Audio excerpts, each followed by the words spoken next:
Friends, welcome to Tamil flavours.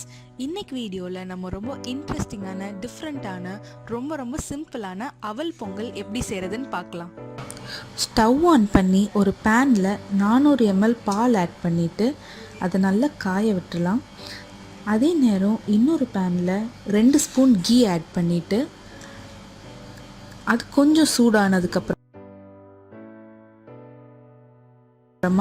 2 cup அவலை add பண்ணி நல்லா கிறிஸ்பியாக ஃப்ரை பண்ணிடுங்க.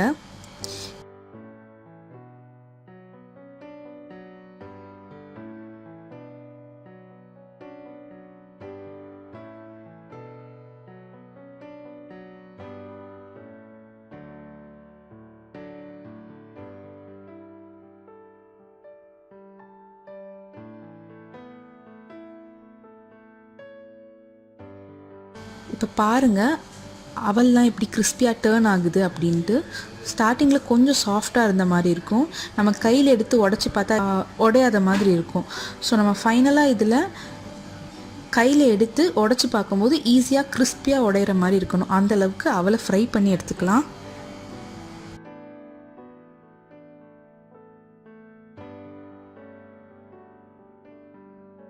இங்கே பாருங்கள் எந்த அளவுக்கு அவல் அழகாக ஃப்ரை ஆகிருக்குன்னு.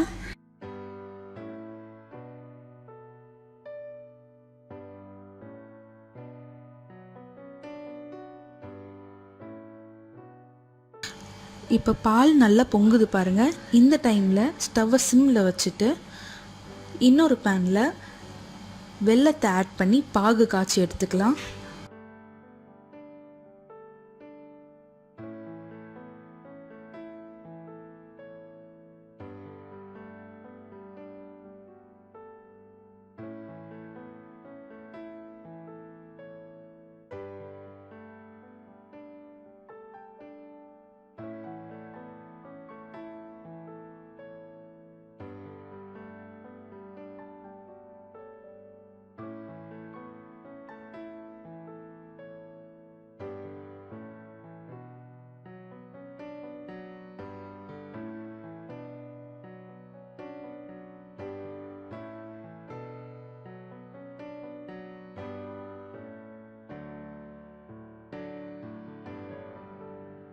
இப்போ இந்த ஸ்டேஜில் கொதிச்சிட்ருக்க பாலில் இந்த 2 கப் அவலை நான் ஆட் பண்ணுறேன். இதை நல்லா மிக்ஸ் பண்ணிகிட்டே வரலாம். ஒரு ஸ்டேஜ்க்கு மேலே நல்லா திக்காக ஆரம்பிக்கும். அந்த டைமில் நம்ம பாகு காய்ச்சி வச்சுருக்கோம்ல, அதை ஆட் பண்ணிடலாம். எப்பயுமே பாகு ஆட் பண்ணி ரொம்ப நேரம் கொதிக்க வைக்கக்கூடாது. ஏன்னா பால் ஆட் பண்ணியிருக்கோம், கொஞ்சம் திரிஞ்ச மாதிரி வந்துடும். ஸோ அதுக்காக நம்ம ஸ்டவ் ஆஃப் பண்ண போகிறதுக்கு ஒரு 2 மினிட்ஸ் முன்னாடி பாகு ஆட் பண்ணுற மாதிரி பார்த்துக்கோங்க.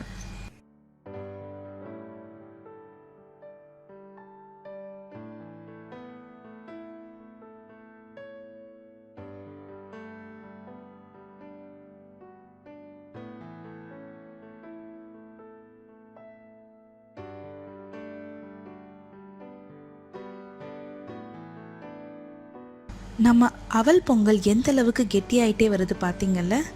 இந்த ஸ்டேஜில் கார்னிஷ் பண்ணுறதுக்காக இன்னொரு பேனில் 2 ஸ்பூன் நெய் ஆட் பண்ணி அதில் ஒரு 10-15 முந்திரி, ஒரு 10-15 கிஸ்மிஸ் ஆட் பண்ணுறேன். நம்ம கிஸ்மிஸ் பழம் பலூன் மாதிரி நல்லா உப்பிட்டு வர வரைக்கும் ஃப்ரை பண்ணி எடுத்துட்டு